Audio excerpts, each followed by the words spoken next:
అప్పులు తెచ్చి ఆస్తి సృష్టించినాం అన్నారు.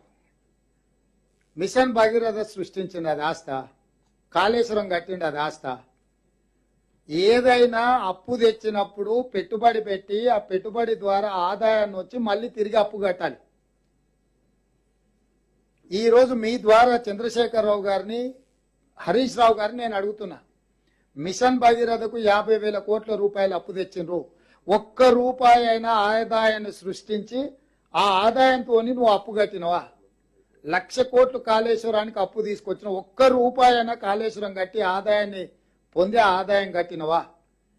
ఇవాళ ఈ ప్రాజెక్టులు కట్టి తద్వారా ఆదాయం వస్తుంది, ఈ ఆదాయం ద్వారా మీ అప్పు కడతా అని చెప్పి వాళ్లకు డీటెయిల్ ప్రాజెక్టు రిపోర్ట్లు బ్యాంకులకు ఇచ్చి ప్రభుత్వానికి వచ్చే నికరమైన ఆదాయాన్ని ఈ అప్పులకు కట్టే పరిస్థితి కల్పించండు. అందుకోసం ఆర్థిక సంక్షోభం వచ్చింది ఈరోజు రాష్ట్రంలో.